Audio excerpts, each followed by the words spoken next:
Please welcome ALEC 2025 National Chair, West Virginia Senator Patricia Rucker.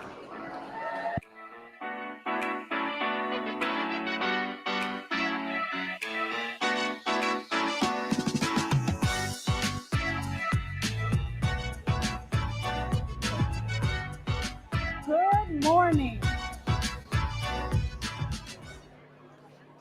Good morning, and welcome to the 2025 annual meeting of the American Legislative Exchange Council.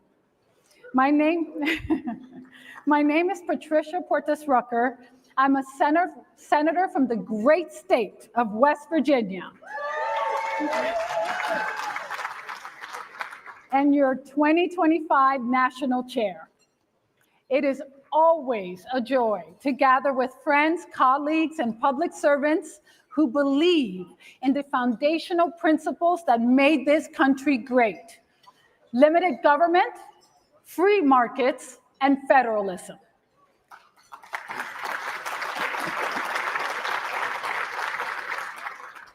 And what a year this has been.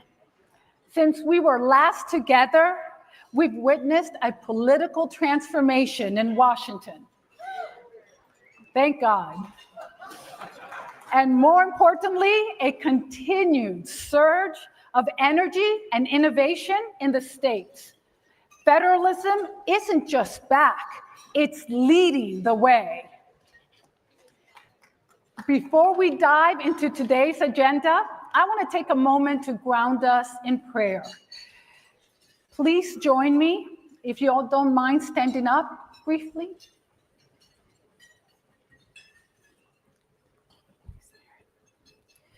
Dear Lord, thank you so much for the blessings that you have bestowed on us. Thank you for getting us here safely. Thank you for being with us as we gather to work for you and to learn. Thank you for giving us the opportunity to serve you in whatever capacity you found fit for us.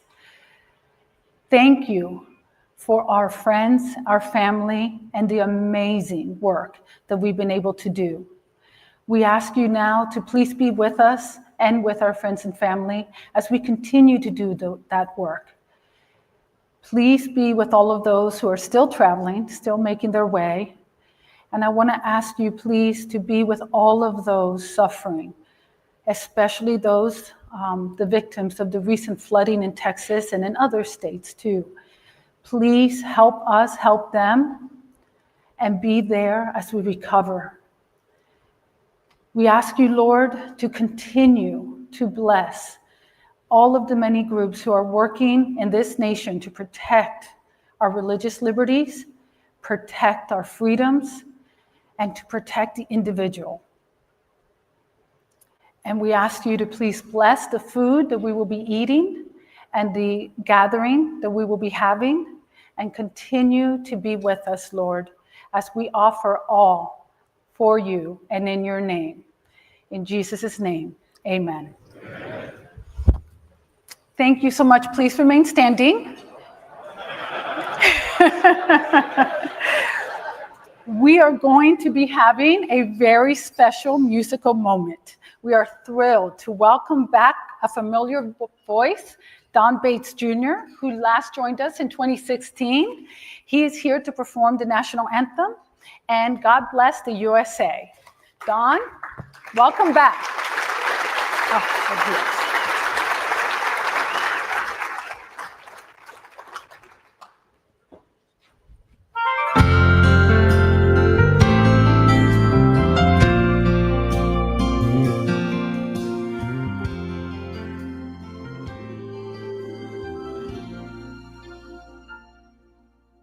If tomorrow all the things were gone I worked for all my life, and I had to start again with just my children and my wife, I thank my God above to be living here today, 'cause the flag still stands for freedom, and they can't take that away.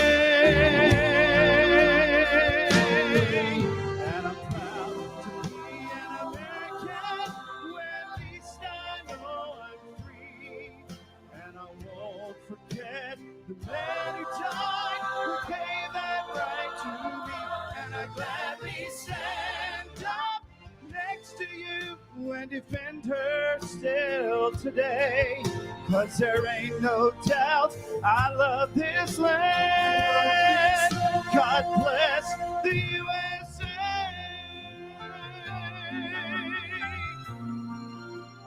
Oh, from the lakes of Minnesota to the hills of Tennessee, all across the plains of Texas, and from sea to shining sea, from Detroit down to Indy, and from New York to LA, there's pride in every American heart, and it's time we stand and say that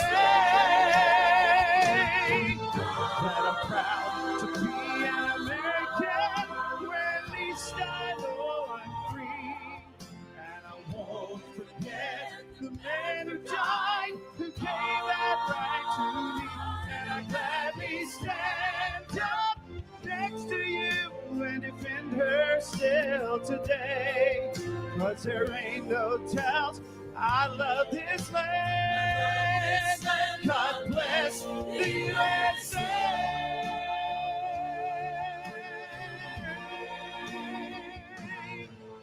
Yes, I'm proud to be an American, where at least I know I'm free. And I won't forget the man who died, who gave that right to me. And I gladly stand up next to you and defend her still today. 'Cause there ain't no doubt I love this land. God bless the USA. God bless the USA.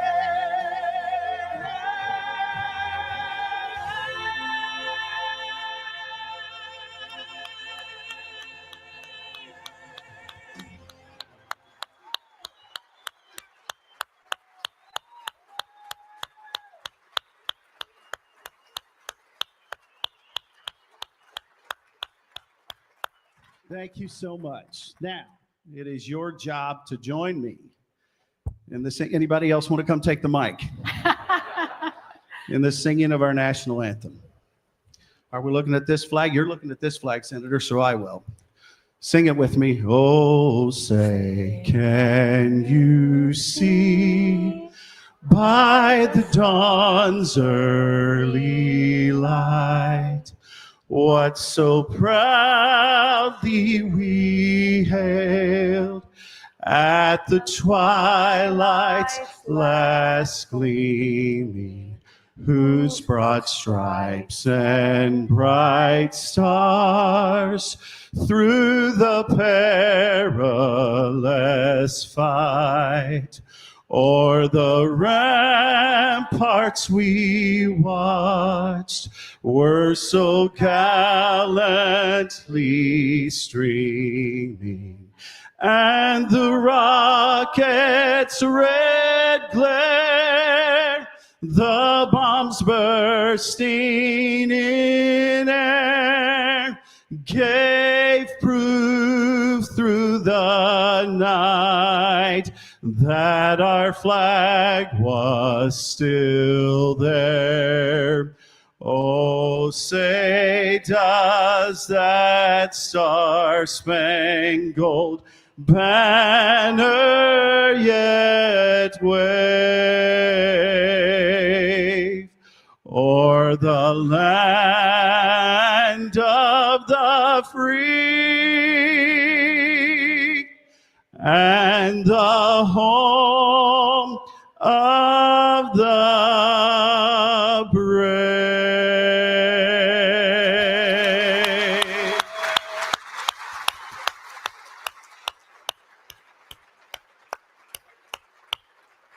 And before you sit down, let's all put our hands on our hearts and say the Pledge of Allegiance.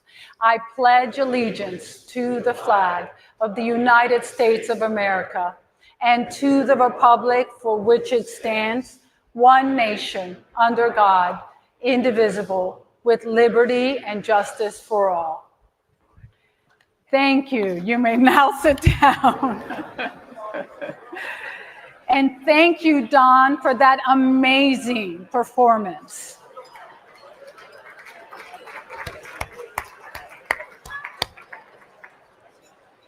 What a beautiful reminder of what we're here to protect. As National Chair,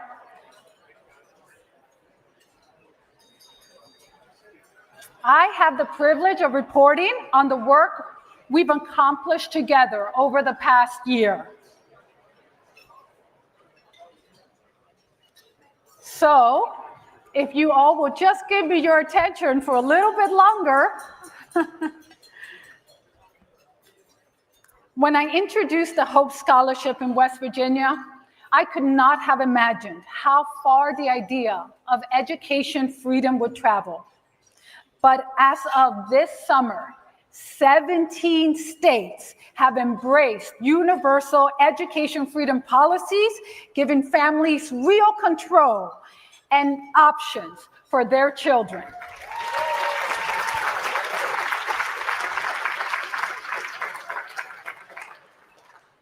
When I brought that program to ALEC, I believed it could be a roadmap for the nation. And it's been incredibly fulfilling to see it take root and flourish in state after state. It is one of the many reasons for why I'm grateful to be part of this organization and grateful that you all are part of this organization. Now, as one of ALEC's top model policies, we are watching families from Alabama to Arkansas, from Iowa to Indiana, now have the ability to choose the education that best fits their child's needs. And that momentum is only growing. Yes.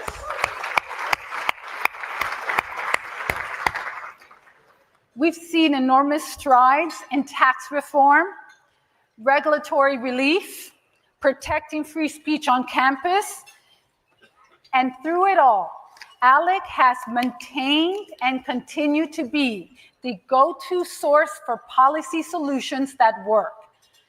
Today, our opening panel is going to dive deep into the transformation we have sparked in classrooms across America. One of our guests today has been there from the very beginning. Robert Enlow is the president and CEO of EdChoice, based right here in Indianapolis. You can even see their building from our hotel. Before founding EdChoice in 2016, he helped launch and lead the Milton and Rose Friedman Foundation for Educational Choice, working side by some of the earliest pioneers in this movement. He has been a fundraiser, a strategist, an author, and a relentless advocate for giving every child an option. And he has built EdChoice into one of the most respected and successful advocates for educational freedom in the nation. Joining Mr. Enlow is one of our gracious hosts this week, Speaker Todd Houston.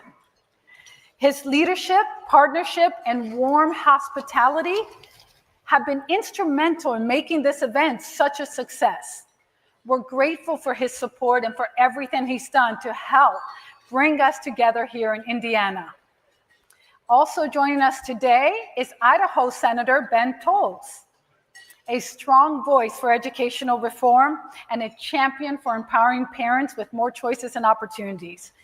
Please join me in welcoming them to the stage.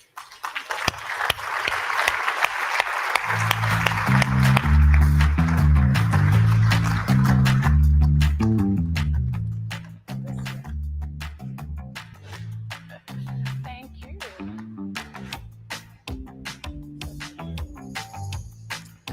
Cannot thank you enough. I guess you're here.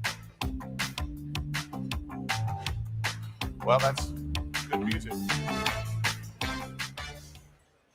Good afternoon, ladies and gentlemen. To use the teacher voice in me, if you can hear the sound of my voice, clap 3 times. Welcome to ALEC's 52nd annual meeting. We're excited to be here. Thank you, Lisa, for having us. I'm so excited to be joined on stage by Speaker Houston.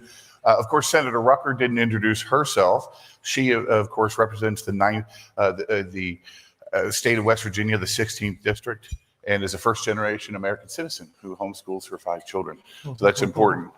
I'm excited today because we want to get to this conversation about what is happening with universal school choice. Look, I run the Milton and Rose Friedman Legacy Foundation called Ed Choice, and thanks to you, we are winning, right? For the first time, thanks to you, we are winning.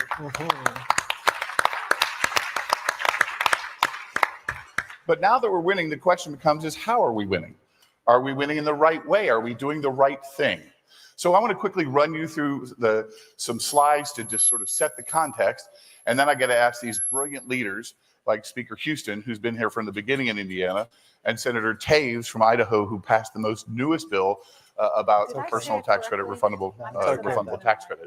So, I'm used to that. as you know, our founders, Milton and Rose Friedman, believed in this simple idea: universal choice will greatly improve the quality of educational opportunities for children. Milton Friedman would be happy to be here today because you guys have made it so that almost half of all American children are eligible for choice. He believed that all students should have all the options with all the dollars. We say all available dollars. And unless you've been hiding under a rock, school choice has been on the march in your state and across the country. In 2024, we saw 36 educational choice bills in 38 states. 11 states enacted or expanded new programs. 2 of those were universal or near universal. Thanks to our friends in Alabama and Louisiana for that. It continued in 2025. Just take a step back real quick. When we started in 1996, there were 5 programs operating in 5 states. There are now 75 programs operating in 35 states with over 1.3 million children receiving scholarships. You guys have made it possible to change the lives of millions of children. In 2025, though, we've seen growth as well. And you saw a tremendous number of states, including Indiana, go to universal choice. But what does it mean to have universal choice? So let's just take that apart real quick. We believe that all students should have choice. There are actually 19, we count 19 states a little differently than our friends ALEC. There's nothing wrong with that. We think the 19 states could say every single child in your state should be eligible to receive a scholarship. By the way, just like a public school. Every single child in the state's eligible to go to traditional school. Every single state's eligible to go to charter school. And now in these 19 states, every single child is eligible to go to a non-public school or an option of their choice. We believe that 17 states actually allow all the options. Now, what do we mean by that? That means that 17 states say it's not just private schools that you could choose. It's all the options. It's private schools, it's public schools, it's tutoring, it's online, it's at home. It's any way a parent can customize their education, otherwise known as ESAs, which Senator Rucker is the leader on. And then we say all dollars, right? Because you can have a bunch of kids who are eligible, but they don't have the dollars of following them, right? So a continuous stream of funding matters. And so if you add those 3 things together, we've made great progress, but there are only 5 states that meet all 3 of those criteria right now. That basically say every child, every option, and every dollar. And thanks to New Hampshire, our friends in New Hampshire here, you joined the crowd this year. And places like Indiana and Idaho are making great strides towards all the options, and we'll talk about that with the speaker here, because we have a voucher program here. So one of the things that's important to say about this is universality matters. Incrementalism tilts towards government. It doesn't tilt towards families. And so we think that growing universal in all 3 of these ways are incredibly important. And the data is in. If you're in Florida, you've seen 750 new private schools go in your state. If you're in Ohio, you've seen 400 new private schools. If you're in Arizona, you've seen 100, and just in the last 150 schools in the last year, they went universal, and over 2,000 new ESA vendors. It's incredible. And even in our state of Indiana, we're seeing a ton of growth in new school options. So what does this mean? We need to focus on the North Star. We need to keep focusing on free markets and those ideals. To discuss that right now are the people that know more than I do. Speaker Houston, Senator Rucker, and Senator Taves. So thank you and welcome very much for coming. So the first question I'd have for you, so Mr. Speaker, in Indiana, you've been there from the very beginning, 2010, all the way through today. We've grown it to now universal. Senator Rucker, you started the ESA avalanche for universality in 2021. Senator Taves, you just passed the newest bill in Idaho that's a personal tax credit, refundable tax credit. Where are we, in your mind, where are we in this movement? Where are the pros and the cons? Tell the audience, what do you think is going well? Where do you think people are responding? And is the sky really falling? No, the sky's not falling. It couldn't be any better, actually. I mean, I think, look, the last few years have been so exciting on this, as Robert noted, and Robert's a longtime friend, and we wouldn't be where we are in Indiana without Robert. Every step of the way, he's been a critical cog in this journey. But back in 2011, when we did the first voucher program, we continued to expand vouchers every year, to some extent, choosing either by income level or specific types of populations, all the way up until in 2023, we basically went universal. We had to just get to the final 2.5% of Hoosier families this past budget year. But I think it's proven out to be successful in every way. First of all, it's empowered parents to choose the right education system for their kids. It's allowed money to actually follow kids in ways that we didn't even imagine back then, into career type programs and programs that really meet specific, interests of students. And frankly, the data has shown it's made the public schools better. So I mean, we've not just achieved giving parents the critical component of controlling the options and the education for their students, but we've actually raised the bar for every family and for every school academically. And I think that's just a huge win. It's a huge one. That's great. Senator Rucker, you faced Red for Ed. You passed this incredible bill in 2021. It's now becoming truly universal. Talk about where you are in your state and what do you see the opportunities and the challenges?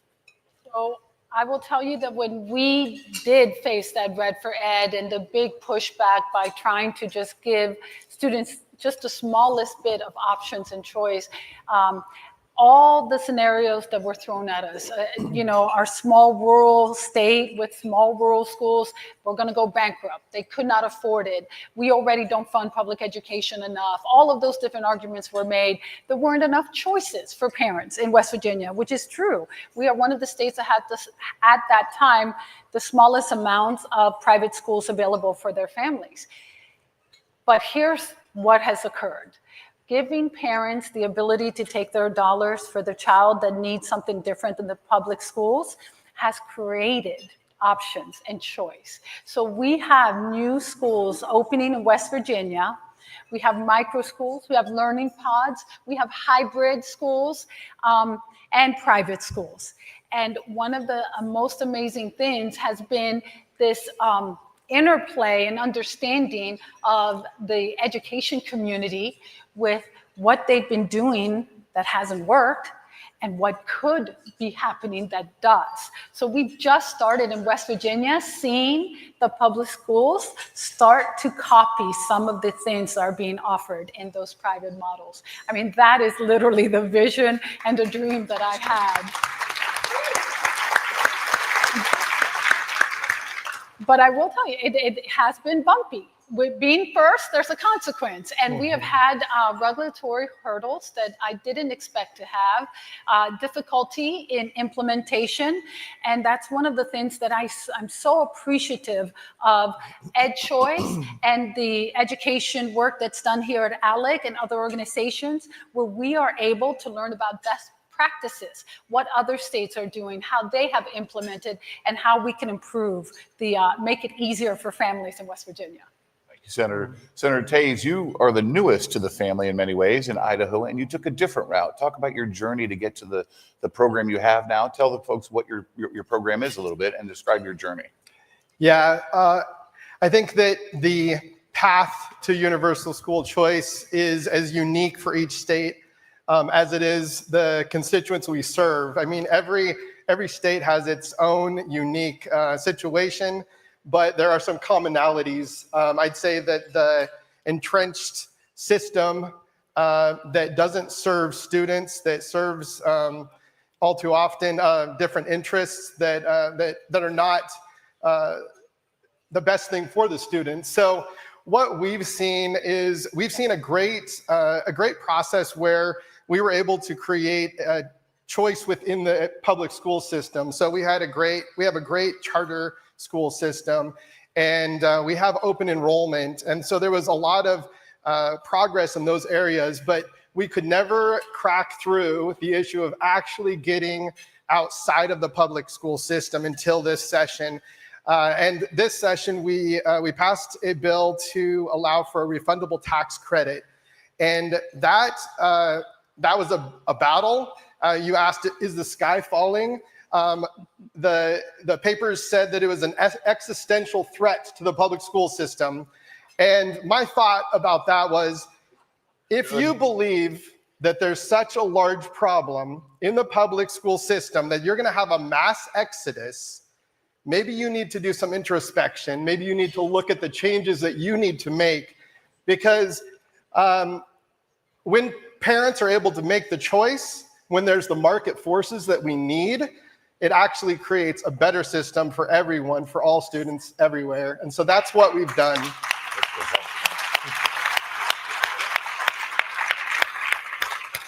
It's fantastic. And so your program is $5,000. I think West Virginia is going to be in that range. Indiana's voucher program is above that as well. This is real money. It's amazing to sort of pass a program, but passing a program is only the first step.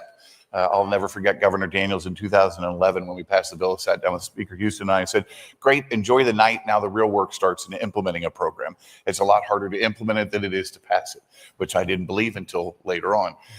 So it's amazing. When you guys are implementing these programs, talk about the challenges you're facing with the implementation of choice and what you would tell your policymaker friends to be aware of and the opportunities they face when it comes to implementing a choice program.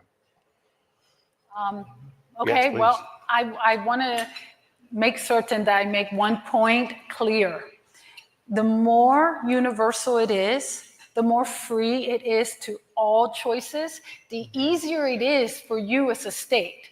When you start putting parameters in place, when you start trying to dictate to families what choices they could spend the money on, you're actually increasing the bureaucracy because someone has to check those boxes. Someone is going to have to be hired and paid to make certain you're within those parameters. So I will tell you, if I had it to do it all over again, I would have done it differently, to just make it even broader than what I did, to not put any kind of limitations, because those limitations that we did put in are costing us money. And that's money that, instead of going into those kids' education, it's being spent on implementation. And the other thing I want to make certain I let folks know, so we all have the intention, we want well-educated citizens. And so for that reason, there is the temptation and the pressure, well, we have to make everybody accountable. We have to make certain that there are ways that we can check that folks are doing what they're supposed to do. And, this is the great role of government. Ensure folks are doing what they're supposed to do. Well, we know that the reality is there is no perfect system and no way to prevent 100% of fraud, right? There's no way, no 100 pure way of doing that. But parents who love their children, who know their children, they're the ones that are best able to hold the system accountable.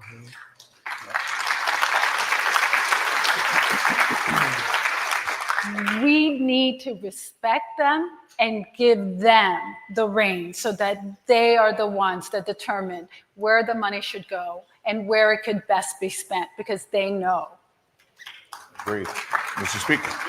We have our biggest private school program is the voucher program. We also have an ESA program. We also have a career savings account program. And it is kind of funny. There's this incredible bar that's been set. Like, the programs have to be perfect, right? Now, we've been we passed the first voucher program in 2011. About quickly, with your help, about 30,000 kids were in it.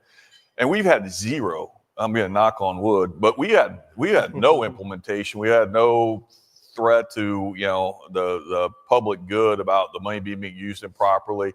We've been very thoughtful in about how we implemented the ESA and CSAs, which are incredibly important to supporting families and their journey. But I do think as the senator just said, you have to understand and appreciate that the existing system isn't perfect.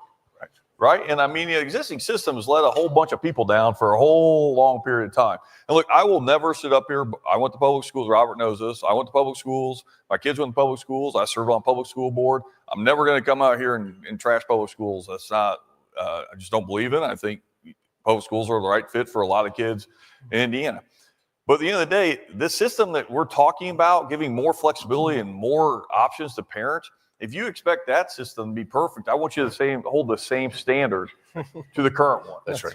And That's no right. one will do that. That's right. Real quick, Senator, Speaker, I don't know if people know what a CSA is in here, so quickly spend 2 seconds on what a CSA is, because I think it's an innovative idea that many people may not know. Yeah, I think, we created career scholarships in Indiana because, we recognize there's a gap between kids. A lot of kids are going into the career field. There's all sorts of programs to support kids going on the 2 and 4 year higher education. There's less in kids that are going into their traditional career fields. And so CSAs can be used to support, transportation is a huge issue for a kid to get to a job, to get to an internship or apprentice type opportunity, the equipment that they need, and the books and curriculum the testing they might need to get a credential and a certification. But again, it's like letting people and letting kids determine their path, right? And the government, I think we have a long philosophical conversation about the governmental role, and I'm a pretty small government guy, as Robert knows, we share that. But at the end of the day, if we are going to provide resources, then those resources should be empowering and getting them to the outcome which we want, which is either getting prepared to go to a 2 or 4 year college, or making sure they have a certificate or a credential in a field that can sustain them for life. I love it. For those of you who don't know, it means choice is sort of bridging the gap between high school and early college. It's an amazing new program. Senator Taves, talk about sort of the implementation thoughts you're having in Idaho and how you see that going and what challenges and opportunities you see.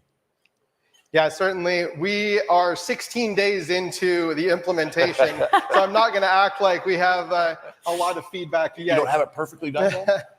But the plan is in place. What I will say is there's a huge amount of pent-up demand. It turns out that if you work on something for 3 decades and then finally implement it and have it come into fruition, then you are going to have a lot of demand. So I'm getting constant requests from constituents. How is this going to work? How can I take advantage of it?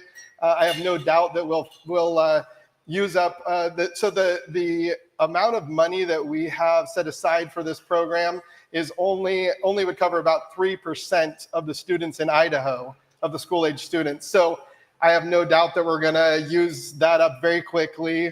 And then it's going to come down to the next steps are, how do we expand the funding? And we know that that's a battle, because really this battle has always been about, to a large extent, about money, about keeping money in the system or letting money flow out of the system into the free market.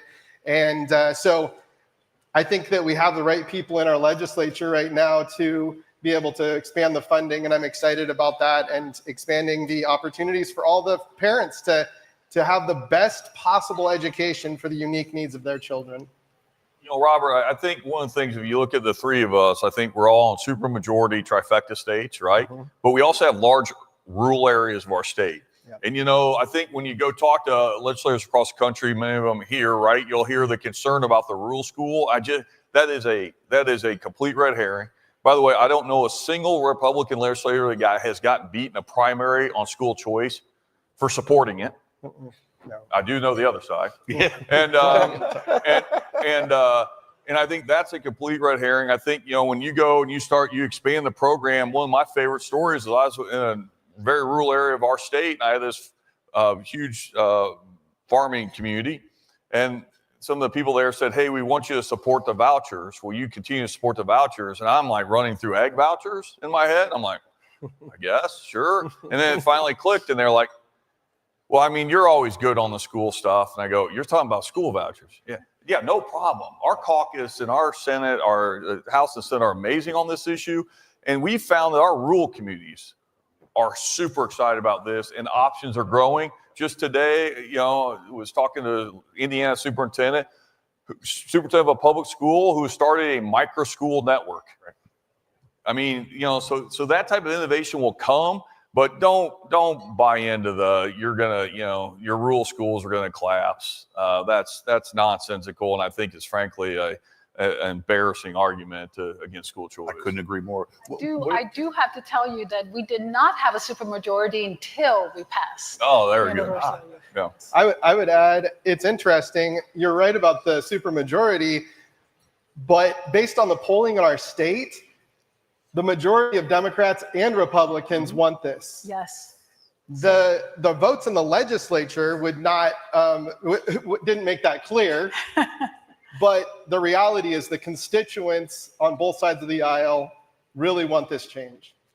I appreciate that. So in the last few minutes we have left, and I didn't prep you for this question, and I'm always hesitant to ask a question I don't know the answer to, but describe for you as legislators, sharing with your other policymaker friends, talk to me 10 years, 15 years down the road. What do you see as the ultimate vision, the end goal of all of this choice? How do you see the systems of public, charter, private, and even sort of innovation in micro schools working? How do you see your state, and what does it look like? What would be a metric that you care about 15 years down the road if you see all this universal choice really coming to fruition?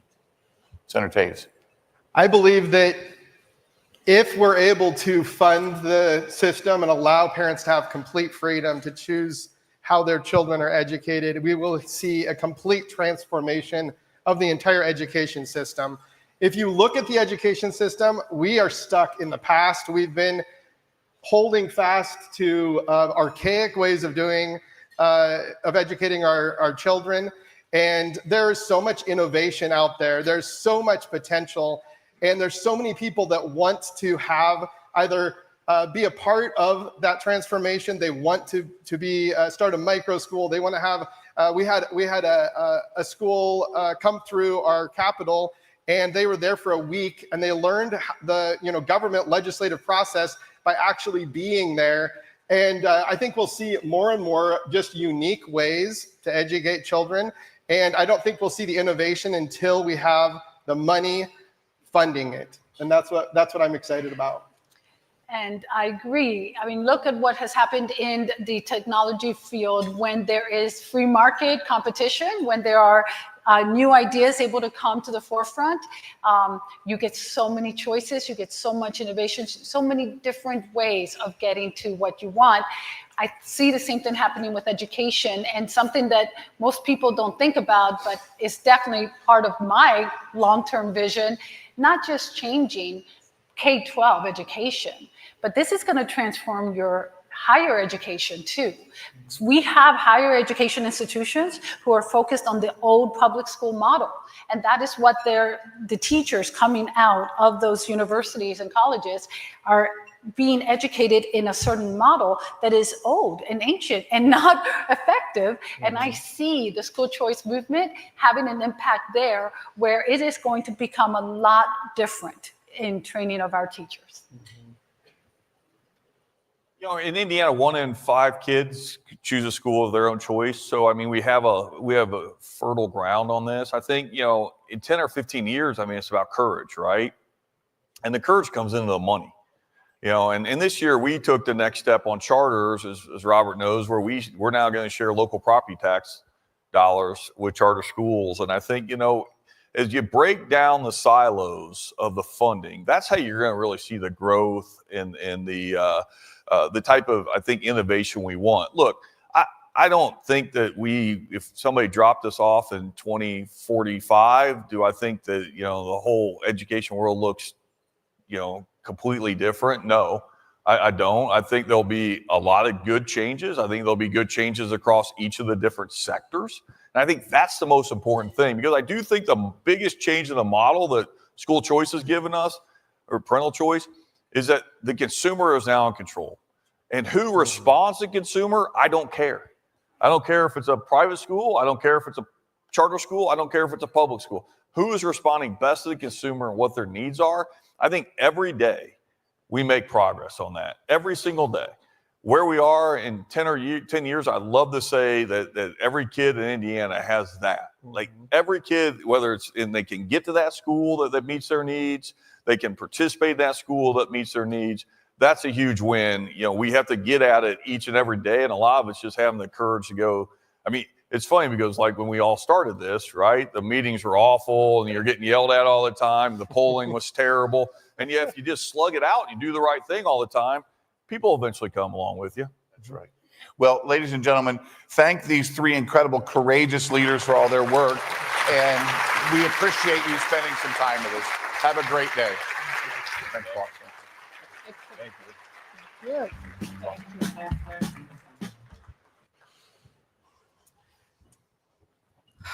Wow. That's great. That was fantastic. Thank you so very much, Mr. Edlow, for that panel. Yeah, that's great. Yeah. And thank you, Speaker Houston. Yeah. I'm like, I think their mics are still on.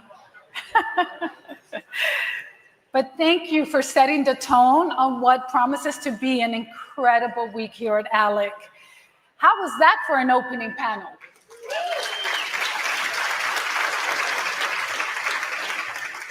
Well, we have a lot more in store, so please enjoy your lunch, and we will see you soon.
Ladies and gentlemen, hopefully you enjoyed your lunch. The program will begin in 1 minute. Thank you.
Ladies and gentlemen, please welcome to the stage ALEC Chief Executive Officer Lisa B. Nelson.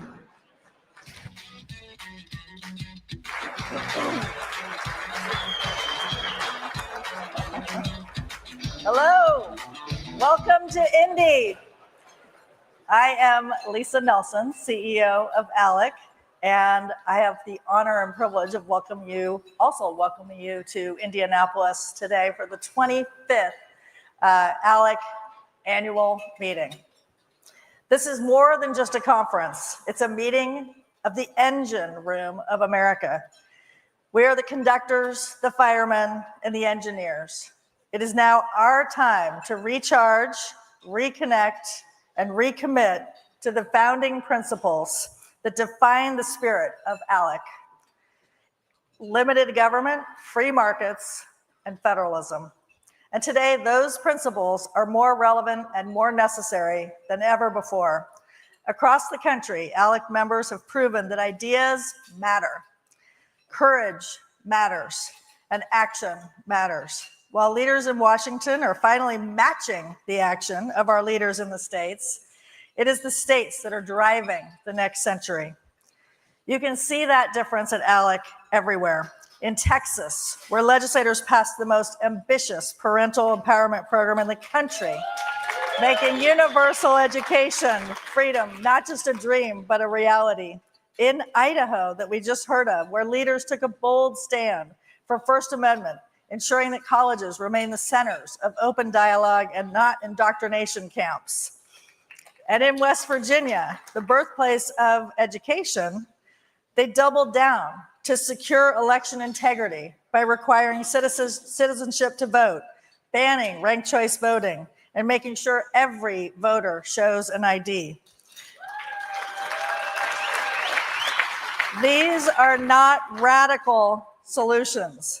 They are not outlandish expectations or overbearing regulations, just common sense. And it's catching on.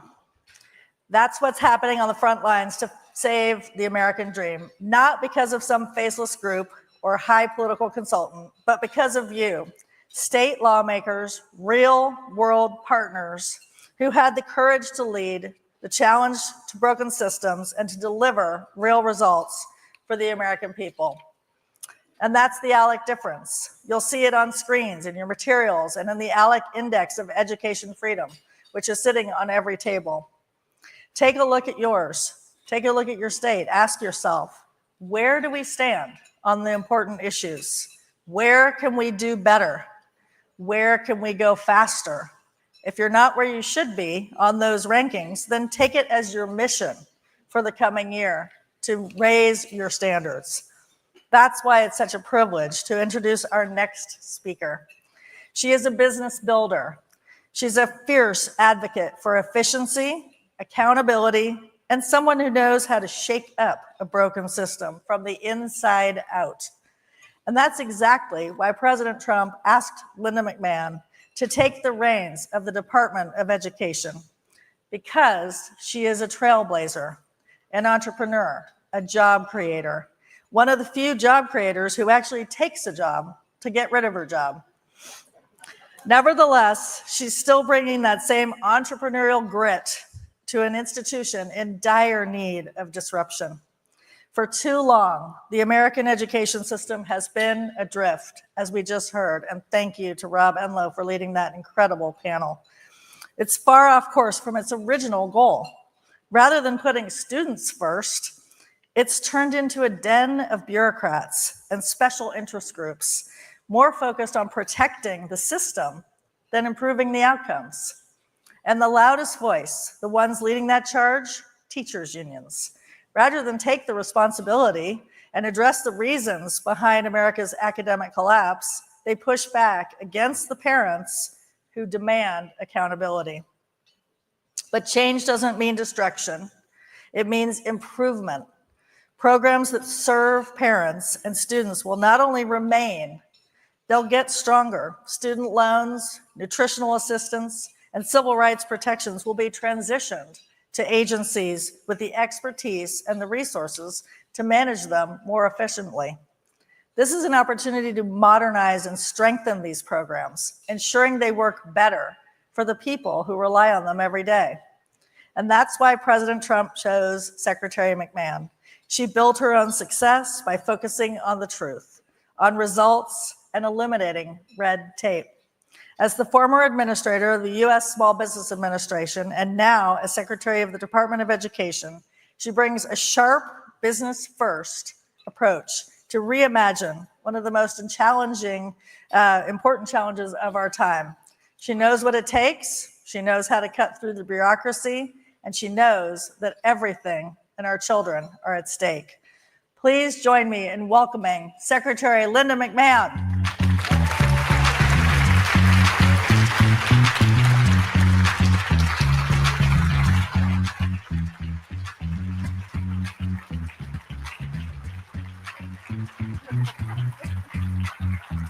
Thank you. Good.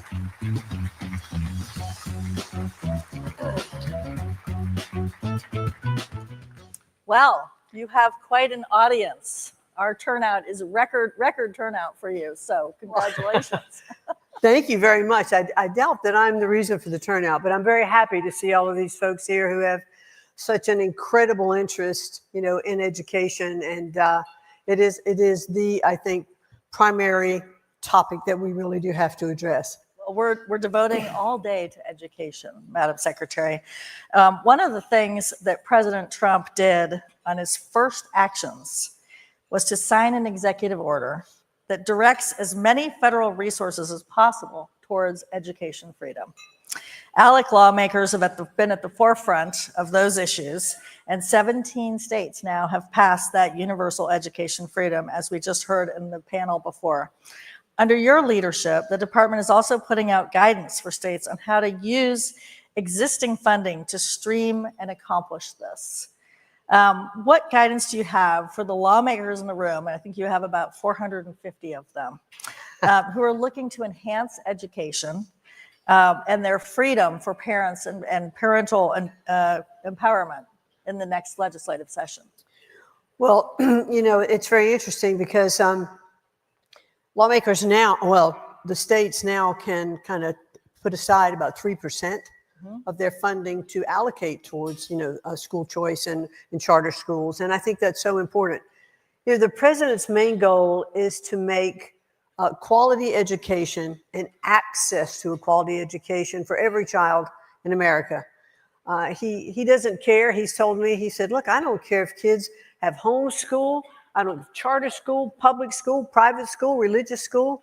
He said, let's just educate our kids and let's have states where education is closest to the child. Let's have states be the ones who are enacting, their rules and their regulations. Let's have parents be at the center of that, because parents are with their children. They know what is best for their child, and they should have the choice to put their children in schools where they can flourish. No child should be a prisoner of a failing school. And so to be able to, thank you. And so as we look at the new legislation, I mean, well, we've just allocated another, we're able to get past, another $60 million for school choice. So now we're up to $500 million. And that just makes such a big difference. And so for, to start, more charter schools. And I just think it's so important. It seems to me that for you and for the president, this is personal. And both as incredibly successful entrepreneurs, you understand kind of the importance of education for our children and development into and kind of skill sets that can be successful. Do you think one of the first things that the president did was have a cabinet meeting and brought in all the education leaders that you participated in? Why do you think it's so personal to him and for you? Well, let me first speak for myself. And just on a very, very personal basis, I ran for the Senate in Connecticut in 2009, 2010. Then I ran again right after that. I think I'm happy now that I lost. I wasn't too happy then.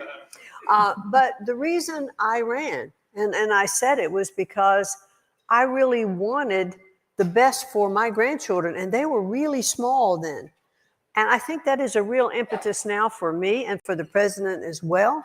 We're looking at that next group, that next generation. But when we look at education, and he and I had a conversation one day, and I said, Mr. President, I so appreciate your emphasis on education, because it's not just about educating our children. But if we look at education, it is one of the cornerstones of our country in terms of our growth, of our defense, and of making, continuing to make America, the #1 country in the world. And if we don't educate our children now, we're really going to lose this battle. Not only an economic battle, but a defensive battle, and everything that is really important to all of us. And so when I heard you in your opening remarks say that we want teachers that aren't teaching ideology, that we want teachers who are teaching the basics. They're really teaching courses. I mean, when we look at our NAEP scores, and we know, this group knows, they were just deplorable. We have to get those scores up. We have to educate our kids. We have to get back to the basics of, and my number one issue is literacy. Yeah. You've been promoting evidence-based literacy. I mean, it's just been great, the messages coming out of the Department of Education. And as we know, only 1/3 of American students are proficient in reading by the time they're in 4th grade. I heard you talk about that at the White House, I think just recently with the Missouri delegation. How does the department encourage teachers and states to improve those metrics through the science of reading? The science of reading, one of the things that I say to the states, excuse me, and I'm not an education expert, first of all, and when the president asked me to take on this role, it's one of the things that I said to him is I said, look, I did get my certificate to teach when I graduated from college. I've served on the State Board of Education in Connecticut, and I've been on the Board of Trustees for a university, but I'm not an education expert. So when the science of reading came up to me, and I said, tell me what that's all about. And so as my people who are very smart in education explained to me, it is getting back to basics, phonetics, and having more one-on-one interaction with the students. And it's evidence-based. We see the results of it. We saw it in Mississippi. I was going to ask you about the Mississippi Miracle. What a great segue. So, the Miracle in Mississippi, where they came from almost at the bottom to about midway, which is a great jump for them. Our former Speaker Gunn is right here. I just was talking. Congratulations on that as well. So, what I've said to people who've asked me, what do I want to do? Because the president has asked me literally to shut down the Department of Education. So, what is the lasting effect that I would hope, maybe my legacy, if we wanted to form it that way. And I would like to think that we left making things better and stronger, as you mentioned in your opening remarks. But I also want to leave best practices that we can demonstrate to the states, and that we can provide toolkits to them. It's not a mandate. You don't have to do this, but this is what we found in other states. If you look at Mississippi, if you look what happened in Louisiana over the past year, how their scores, came up. We've seen it in Florida and Iowa and other states. In Tennessee, they've adopted best practices. And so let's look at all of them and continue to study them over the next, months, and offer them to the states and say, look, these have been successful. Yeah. This is what research shows has worked. This is evidence-based because the data backs it up. And then help provide toolkits. And I think that's one of the most important things that we could do as we wind down the bureaucracy in Washington. We're not winding down education. We are lifting education. But we have to cut out the bureaucracy and the red tape and all the costs that go along with that. Well, Thank you. absolutely. And it's so important for our legislators. I specifically didn't say we were shutting down the Department of Education. We're talking about this and trying to say, no, we're repurposing all the good parts and all the things, the necessary functions, and kind of shifting them to the different places once you get that all laid out, right? And that's exactly the plan. However, I have a boss who says to me every time I see him, so how are we moving along with shutting down the Department of Education?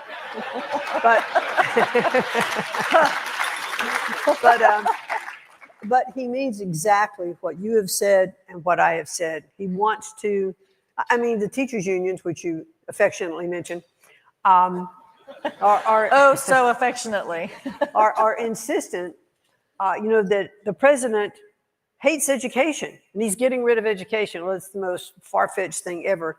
He really just wants to make it the most excellent education system that can be in the world. Well, absolutely. The panel before us was talking about kind of disrupting it in a way that kind of iron sharpens iron. This is not an attack on public schools. This is a way for public schools to get out of what they've been stuck in. Absolutely. Right? And we're trying to create an environment where public schools can be stronger and better and more effective at teaching our kids. And then at the same time, providing other options for kids. Who could possibly be against that? I don't understand it. I heard Ms. Pringle, from NEA was talking about, I think Your it new was, best friend. yes, yesterday, she was just really on a rant and just accusing the president of fascism. And I'm going, I don't know, does she not understand? Fascism is more control, more centralization. And here's a president who's trying to distribute it out to make it so much better. But she was on a rant. So Yeah, incredible. The department keep correcting her. Right.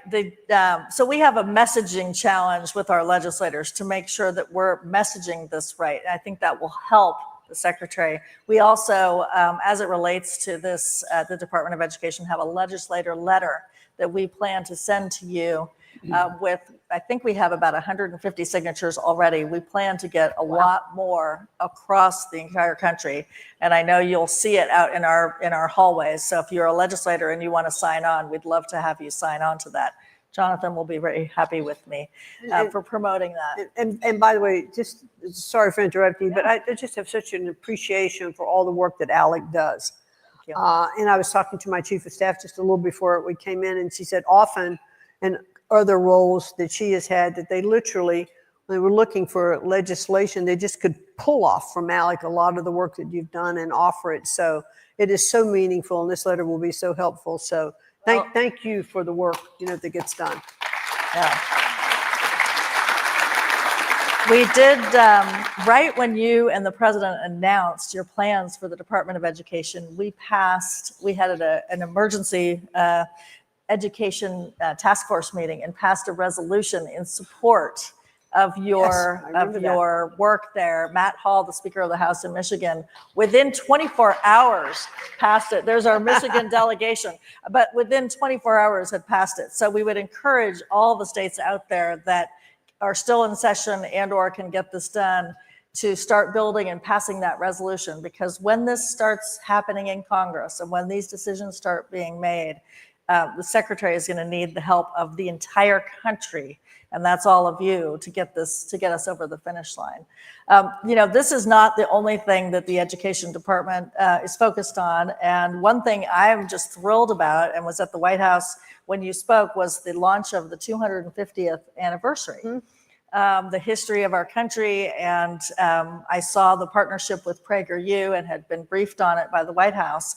But hopefully, as you walked in, you saw all the PragerU banners, and if you see them, take a picture of you with them. But we've partnered with them to educate on the 56 signers of the Declaration and the bringing to life all of those signers.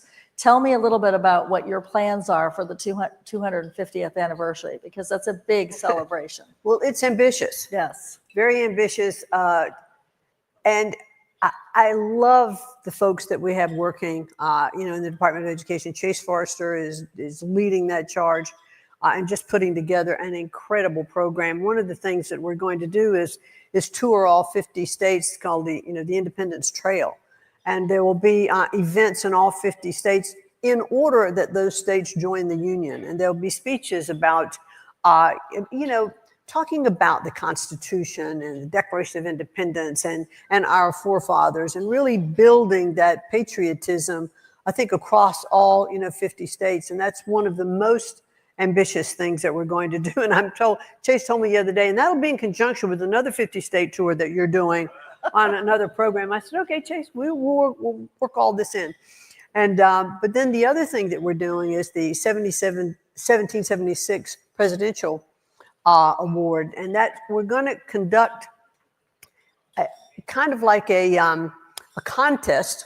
It will be a contest across the country. First, it'll be states, then regions, and eventually the finalists will come to Washington. And this will be a contest that is explained to me that it will be kind of like a spelling bee, except that it will be on facts about forefathers, Constitution, and all of that.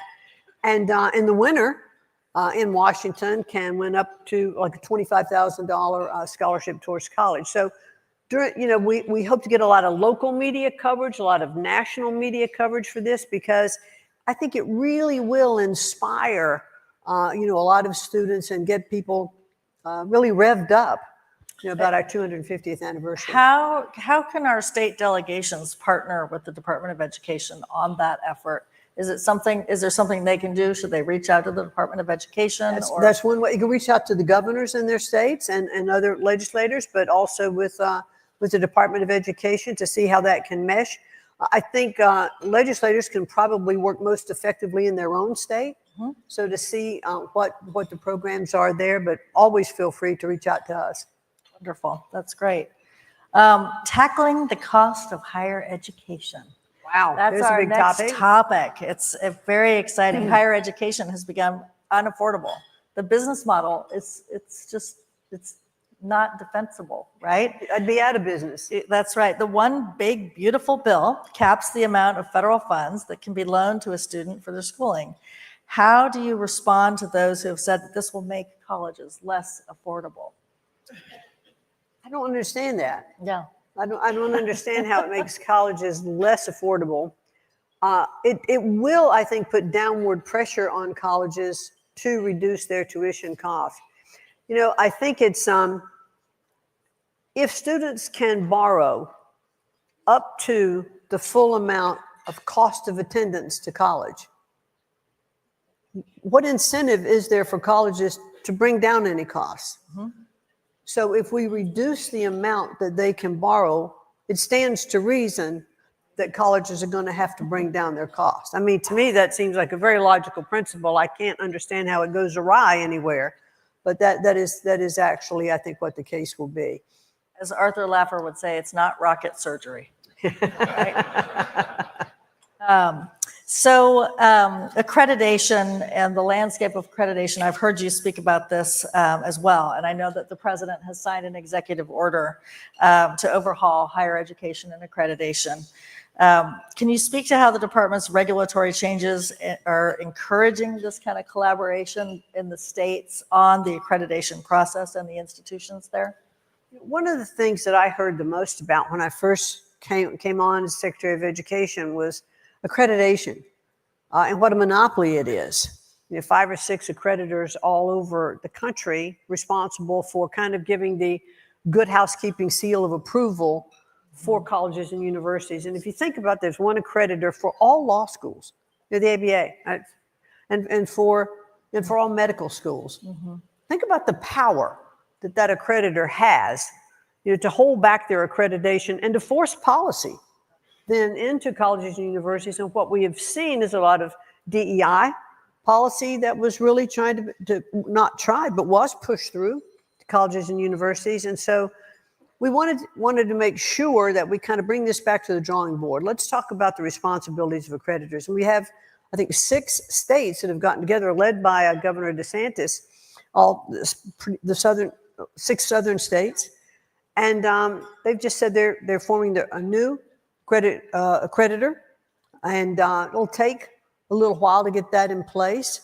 But we need more accreditors, but we also need to change all the regulations. So we're taking a hard look at all of that. So And congratulations to Governor DeSantis and those 6 governors, and I think Sonny Perdue is on that. And I think South Carolina, North Carolina, I won't remember them all. But they've taken an action, and I applaud that. And we need to have more of that. kind of a regional approach. Yeah. Yeah, that makes sense. And then just dismantling, we talked about the next phase of the Department of Education and what steps we have to take. What are your next steps with Congress with respect to this? Well, if we step back a minute from Congress, what is kind of the next steps that I think, well, let me digress for a second. When I was in my confirmation hearing, and I was asked by some of the senators, and then in individual meetings I've had with senators, they will quickly remind me that in order to close down the Department of Education, that takes an act of Congress because it's statutorily established. And they will tell me that they are maybe reluctant at this point to provide that vote. So my response to them was, I really believe that the parts of the Department of Education that are now under that umbrella can be better, as you mentioned earlier, funneled through other agencies. I said, so let's take it piece by piece. Let's put programs in place. Let me prove to you how it can work better if we take, for instance, this section and put it through another agency. And by example, the Secretary of Labor, Lori Chavez-DeRemer, and I have talked for a long time about so many parts that she believes of education that can be in labor. I mean, their whole responsibility is to develop, a workforce. Yeah. And so she believes, as do I, that really starts K through 12 and then high school, because we need to be teaching, skill-based, hands-on, as well as the liberal arts courses and all that we need to do. But we need to have that pathway all through school to get to a job, because ultimately we have to work to support our families. And so isn't it important to have that kind of focus? And I love some of the things. I was with Governor Braun earlier up at Purdue, talking about a lot of the things that have been going on in Indiana. And it's not just in Indiana, but it's foremost on my mind now because he and I were speaking about it. But, about dual accreditation, dual credits, from high school that can then go into college, reduces the cost of college, et cetera. So as Lori and I have talked about that, we decided to sign a memorandum of understanding or an interagency agreement that we can work together, and it's done in government all the time. We provide part of the financing. She has a lot of the people who are already working on a lot of these projects, and it's really going to make for a stronger workforce development, and then how does that impact education at the higher level? So when we get that on board and really make that work, I'm going to sit with different representatives and senators and say, here is how this is working. And so it'll be, I think, in chunks like that to show how this is moved. It's more economical. It's more efficient. We've taken away all this other regulation. And when you think about the fact there were 43 workforce development projects all going on simultaneously, imagine the redundancy and the cost of all of that. Okay, let's narrow it down. This is how it's going to work. It is really my goal to have such strong programs to say, how can you deny that this is the best way for this to work? Right, that this isn't the path that we should So take. it's proofs in the pudding. So How were we doing it before 1973 when we didn't have a Department of Education, right? It just stands to reason. I think, you know, in the introduction of the secretary, we talked about your business skills and the entrepreneurial skills and your way of running things. And you did it at the SBA. And hearing you talk about the MOU that you have with the Department of Labor and how you're going to collaborate and work together just makes me think this is, you know, this transition is in good hands. It's in the best hands possible. And just like I think the country is in the best hands, you are focused. You've got this collaboration with the cabinet. You know, I see these cabinet meetings and I can't remember when President Biden had a cabinet meeting.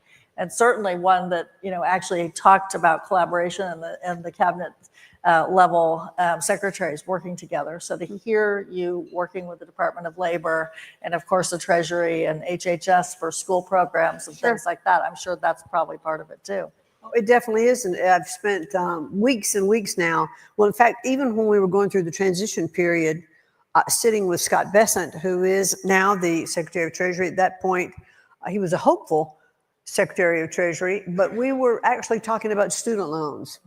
What can we do to improve the student loan, you know, program? How can Treasury work with us and actually take that over? Because I think that's where it belongs. The Department of Education should not be a bank. It isn't a bank. Let's have a bank do it. Makes more sense to me. Absolutely. Well, we're out of time, but I have to tell you that it is just such an honor and a privilege to have you as our opening speaker for the ALEC 52nd annual meeting. And we appreciate all that you're doing. Give it up for the Secretary Linda McMahon. Thanks so much. Am I going backstage now? Well, yeah, because we have the meetings at about So am I going to go?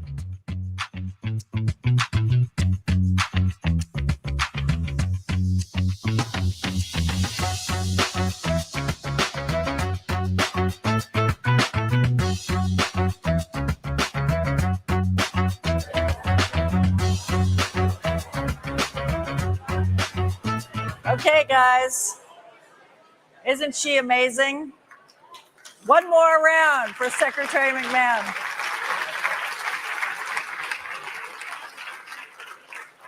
It's a powerful reminder for what's possible when leadership is anchored in principle, driven by results, and unafraid to challenge the status quo. The work ahead in education is not theoretical. It is urgent. It affects real students, real families, and the future of our country. And it demands exactly the kind of clarity and courage and conviction that the Secretary brought to the stage today.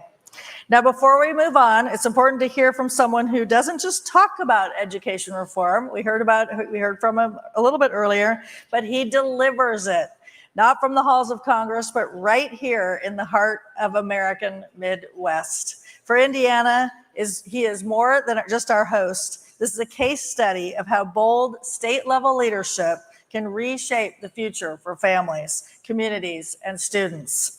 And at the center of that effort is a man we heard from today, Speaker of the House, Todd Huston.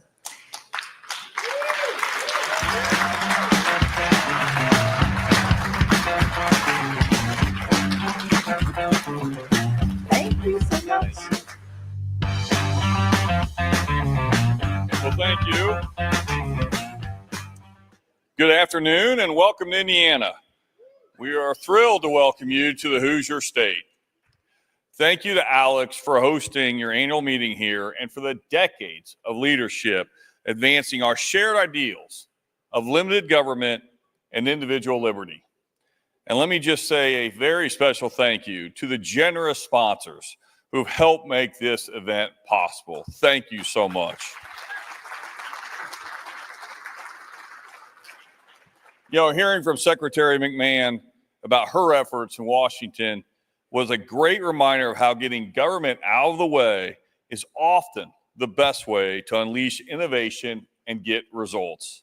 Thank you to the Secretary for your purposeful leadership on behalf of all American students and their families. And in Indiana, we've worked hard to champion these principles, and I'm proud of the results that we're seeing. Thanks to fiscal responsibility, conservative leadership, Indiana has been on an upward trajectory for the last 2 decades. In Indiana, we balance our budgets, we live within our means, we keep taxes and regulations low to ensure that our economy keeps growing. We've cut taxes for our residents every single year over the last decade, making government more efficient and saving taxpayers billions of dollars. Indiana is now consistently ranked among the top states in the country for the tax climate, business environment, affordability, and opportunity. Forbes just ranked Indiana as the number 2 state in the nation to start a new business, and CNBC just ranked us as one of the top 10 states for business. And we're also seeing vibrant communities across the state. People are choosing to live in Indiana.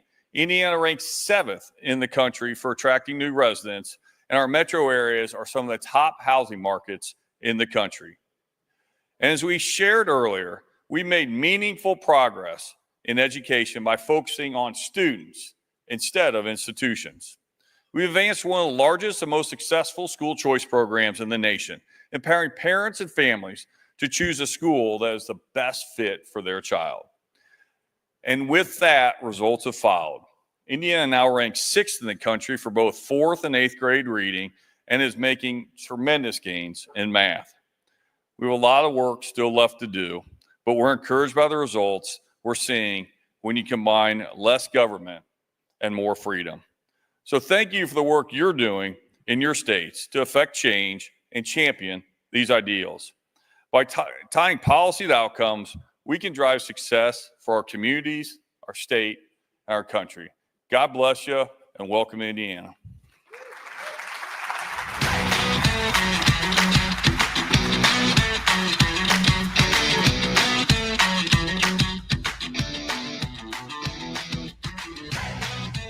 All right, before we break, thank you, Speaker Houston. Thank you, Secretary McMahon. Thank you to Ed Choice and Rob Enlow for sponsoring this session. Your words and your support and your partnership with ALEC are just amazing. As more and more states from around the nation join the Universal Education Freedom Movement, it's vital to lean on organizations like Ed Choice so that parents and students can take advantage of every opportunity they deserve.